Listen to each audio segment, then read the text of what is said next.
Bonjour petits et grands lecteurs, on se retrouve aujourd'hui pour une vidéo particulière, une fois dans l'année. Halloween approche à grands pas et donc pour fêter cette fête que j'aime beaucoup, autant que Noël, c'est un peu moment, on peut paraître un peu bizarre sans paraître trop bizarre comme vous pouvez le savoir. Et je vous présente donc des lectures qui font un peu frissonner.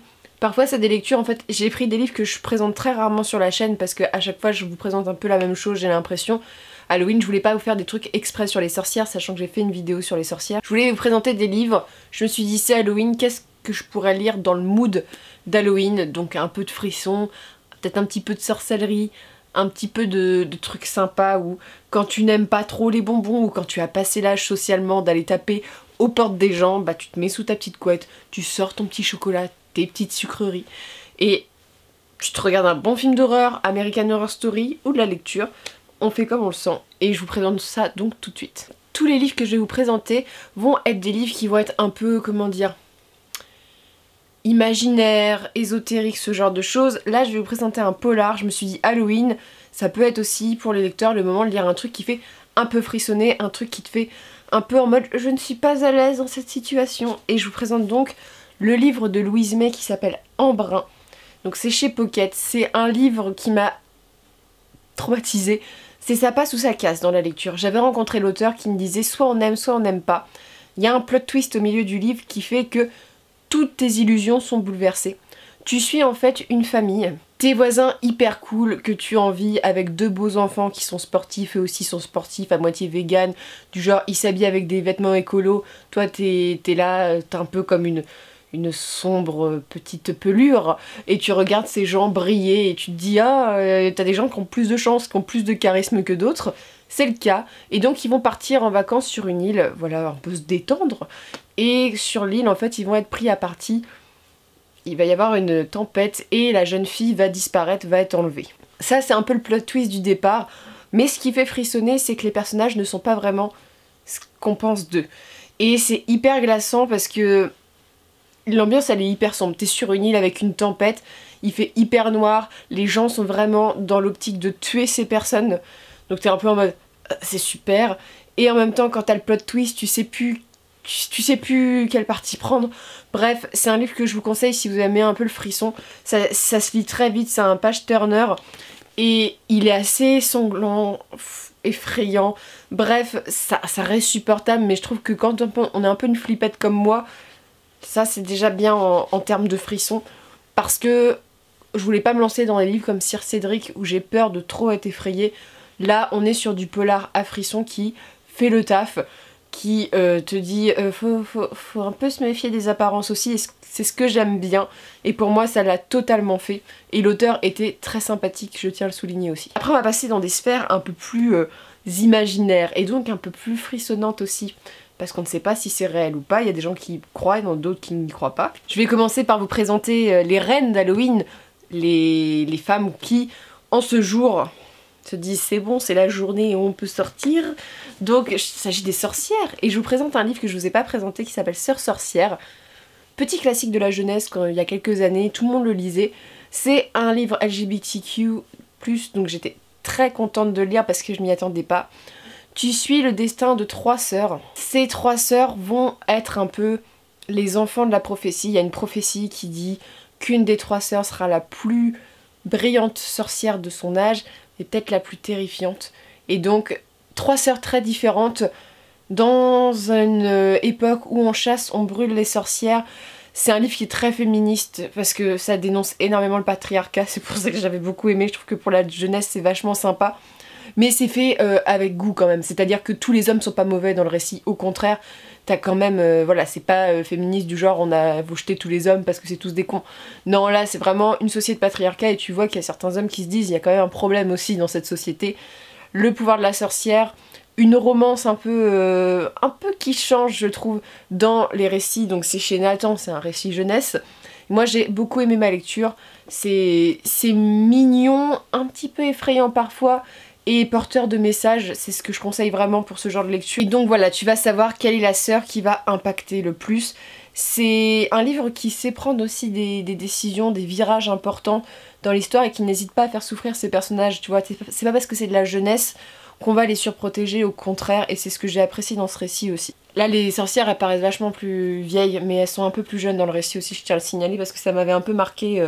Voilà, on prend des femmes, là c'est des femmes, on est plutôt sur des adolescentes dans le livre. Ensuite je vais vous présenter une de mes autrices préférées de jeunesse enfantine.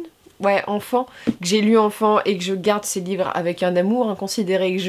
J'ai lu un des tomes la dernière fois parce que je l'ai trouvé en bouquinerie et j'ai fait oh là c'est elle. Et ça parle souvent de sorcières ou de... C'est vraiment des livres qu'il faut lire à Halloween. Donc je vous présente les livres de Eva E. Boston. Donc il y a Recherche sorcière désespérément, un de mes livres préférés de jeunesse. Bienvenue à Gravestone, le dernier que j'ai lu, et donc Le secret du quai 13. Donc tout ça c'est chez Albin Michel Louise, une des meilleures collections pour la jeunesse qui existait. Cette collection était super. Alors ça c'est... ça se passe, c'est un univers fantastique très sympa pour les jeunes. Ça c'est une histoire de maison hantée.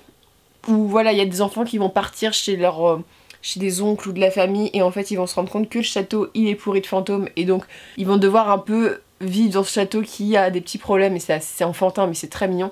Et je voulais vous présenter Recherche sorcière désespérément parce que j'aime tellement ce livre. C'est une histoire un petit peu d'amour. En fait tu suis Harryman qui est un grand sorcier. Genre il pèse dans le game, il a décidé de se chercher une femme et comme il sait pas choisir, il se dit je vais organiser un peu un concours et la meilleure deviendra ma femme.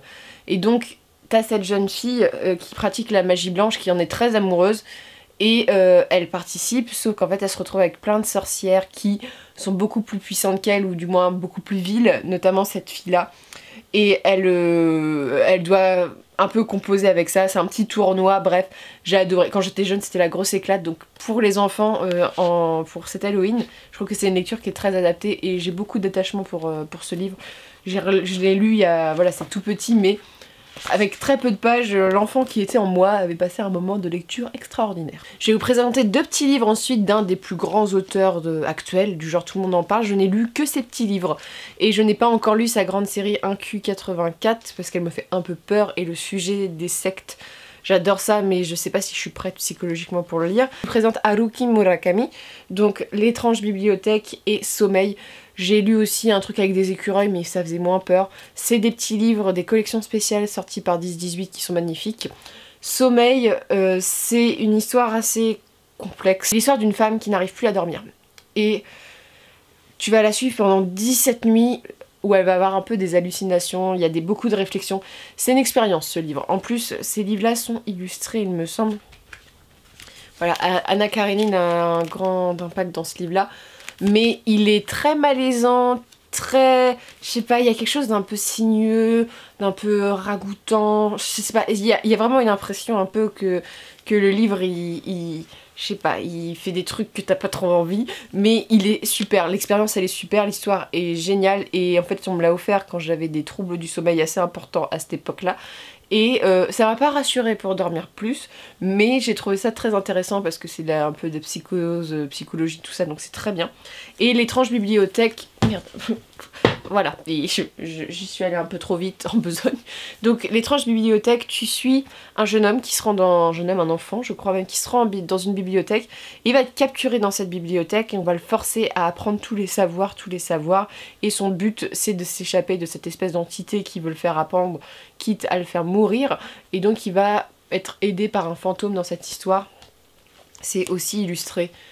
En fait, l'illustration accompagnée par le texte qui est très dérangeant marche impeccablement. C'est tout petit, c'est tout court, mais ça fait un peu, vous savez, un petit peu des contes horrifiques. Moi, c'est ça que j'aime bien. Après, celui-ci, il fait quand même il est un peu malaisant sur les bords, mais je vous conseille ces petits livres de Murakami. C'est un style quand même particulier que j'aime beaucoup, et ces objets livres sont magnifiques dans ces collections-là. J'adore ce que 10-18 a fait dans ses collecteurs. Ensuite, je vous présente Journal d'un marchand de rêves de Hantem Oshkorn, auteur que j'aime beaucoup, qui est très sympathique.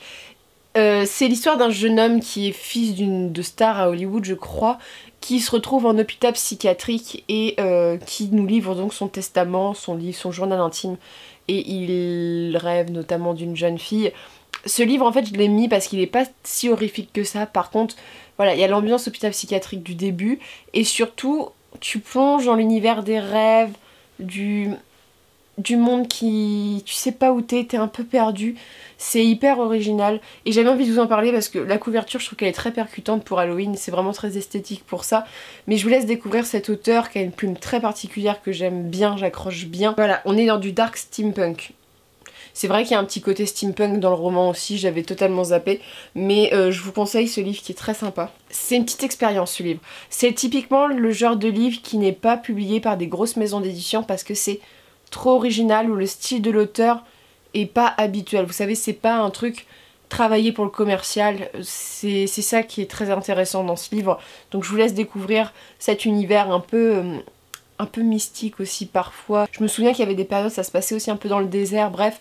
Je trouvais que pour Halloween, c'était vraiment un peu le rêve, la réalité, et la couverture qui fait très automnale que j'aime beaucoup. Dernier roman, bah vous dites Halloween. Pourquoi elle n'a pas présenté ce livre? Parce que je crois que c'est le meilleur livre pour Halloween, et je vais sûrement me lire le tome 9. Voilà, le jour d'Halloween, parce que j'ai enfin le tome 9. Il s'agit de L'Épouvanteur de Joseph Delaney. Je suis l'histoire du 7e fils d'un 7e fils qui va donc devenir l'apprenti de l'Épouvanteur, le sorceleur de cet univers, c'est-à-dire qu'il chasse les créatures fantastiques, c'est son métier et il commence à vieillir. Bref, c'est une histoire assez terrifiante pour les enfants. Même quand t'es adulte, tu vois plus trop en terrifiant, mais je peux comprendre qu'un jeune public qui se dit « Ah, c'est un peu ragoûtant parce que t'as plein de créatures du bestiaire, mais un peu fantastique, horrifique, et c'est ce qui est très bien. L'histoire au long des tomes, ça commence à vraiment bien se tisser à partir du tome 5 et 6. Tu vois vraiment qu'il y a un univers qui se construit large, les personnages sont attachants, il y a une sorcière, je trouve que c'est un peu féministe aussi. Tu voyages beaucoup, l'Épouvanteur ça devient un peu une figure emblématique, paternelle dans le récit, tu t'y attaches beaucoup aux personnages personnellement, et je vous conseille cette petite série qui se lit très vite, c'est un récit pour enfants mais j'aime beaucoup.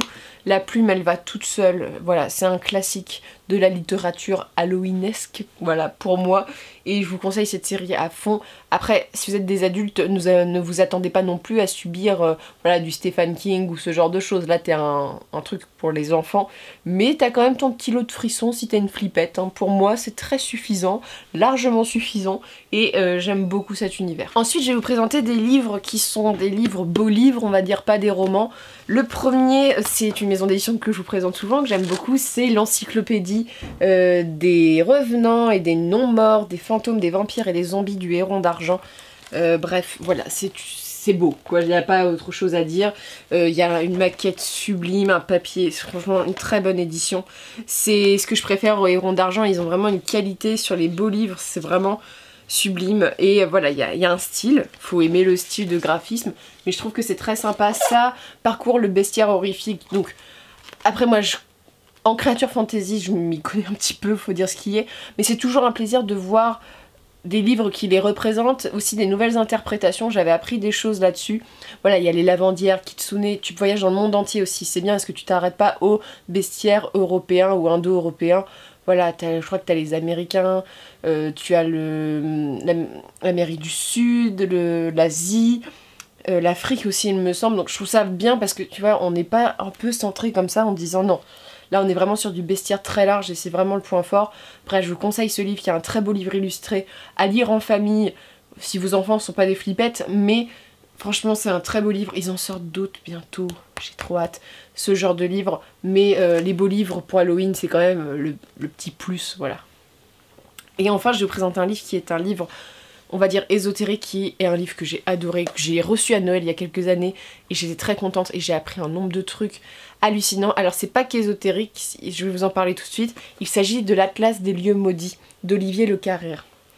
Donc c'est chez Artaud, ils ont sorti une collection, alors vous pouvez pas le sentir, mais il y a une qualité sur la couverture au toucher un peu granuleux et doux à la fois, avec des belles pages. Donc voilà. Comme ça, des cartes avec des lieux.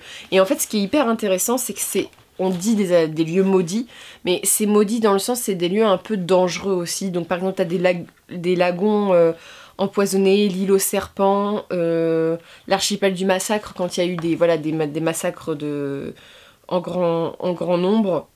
T'as aussi des endroits où les gens ne vont pas parce qu'il y a des croyances spirituelles qui font que c'est un peu maudit. Voilà, par exemple, il y a le château de Montségur avec la synagogue de Satan. C'est dans le monde entier. J'ai adoré, par exemple, j'avais appris, je crois qu'en Afrique, il y a une bande de terre qui est la bande de terre la plus dangereuse du monde, où il y a le plus grand nombre de meurtres par jour. Et genre, c'était hallucinant le taux de meurtre qu'il y avait. On s'en rend pas compte. C'est une mine de savoir, j'aime beaucoup. Je voudrais bien avoir d'autres livres de cette collection-là. Je sais qu'ils en ont sorti d'autres, je pourrais pas vous dire quel genre d'autres livres c'est. Mais franchement, c'est très bien. Et ça a ce côté un petit peu Halloween, dans le sens que c'est soit de la croyance qui fait que ça fait un peu effrayant, soit de la réalité qui est effrayante. Et c'est vraiment la force de ce récit, c'est de montrer qu'il y a des lieux. Voilà, c'est basé un peu sur la mystique, sur d'anciens massacres, voilà, ou des croyances. Et t'as des lieux, c'est véritablement des lieux maudits, où il y a eu des morts, par exemple, si vous allez au Puy du Fou, pas très loin du Puy du Fou, je crois que c'est Fougères, il me semble, le village, il y a le château de Gilles de Rais, que tu visites. Gilles de Rais, grand ami de Jeanne d'Arc, hein, mais pédophile, tueur d'enfants, tueur de masse. Et donc quand tu le visites, forcément il a tué beaucoup de gens là. Et le château est magnifique, mais forcément quand tu vas dans les douves, tu peux te considérer que c'est un lieu un peu maudit, quoi, parce qu'il y a quand même eu beaucoup de morts. Et donc voilà, ça te présente des lieux aussi comme ça. Si vous êtes intéressé par ce genre de lieu, je sais que ça plaît pas à tout le monde, ça peut plaire. Pour moi, ça me plaît beaucoup. Donc voilà, c'était une petite lecture d'Halloween. J'aurais très bien pu faire dans la facilité, vous présenter des trucs de sorcières, tout ça, mais j'ai déjà fait. Je voulais juste vous présenter des livres que j'ai pas présentés depuis très longtemps, que je vous ai jamais présentés. Des vieux livres, alors je suis désolée, moi je présente rarement des nouveautés. Voilà, j'aime bien présenter des vieux de la vieille, mais je vous souhaite de très bonnes lectures et n'hésitez pas à me dire ce que vous comptez lire pour Halloween.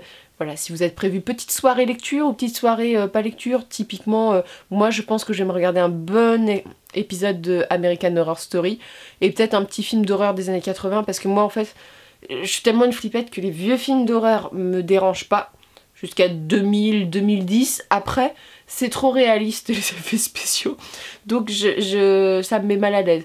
Mais tu vois, un petit massacre à la tronçonneuse, un Evil Dead, je suis pas contre, voilà. Et j'aime beaucoup ces univers-là, et je trouve que le American Horror Story que je vous conseille, la dernière saison qui s'appelle 1984, en fait s'inspire beaucoup des vieux films d'horreur où tu suis des jeunes qui vont dans un camp de vacances aux États-Unis. C'est à l'époque où il y avait, comment il s'appelle, le sataniste aux États-Unis qui tuait tout le monde, notamment des jeunes femmes. Richard Ramirez, je crois que c'est ça, qui est un véritable tueur en série, qui est présent dans la série, donc ça c'est assez hallucinant, et il lui ressemble vachement l'acteur. Et tu suis ça avec un tueur qui ressemble un peu à un monstre qui tue à la chaîne comme dans les slashers, et donc t'as plein de choses et des renversements de situation, il y a beaucoup de musique des années 80. Bref, j'aime beaucoup ce début de saison, ça faisait longtemps que j'avais pas autant aimé une saison de American Horror Story, sûrement parce que je suis très attachée à cette période des années 80 et tout ce continuum de films d'horreur assez old school, mais j'aime bien. Donc voilà, n'hésitez pas à me dire ce que vous allez regarder si vous regardez quelque chose, et je vous souhaite de très bonnes lectures et une très bonne journée.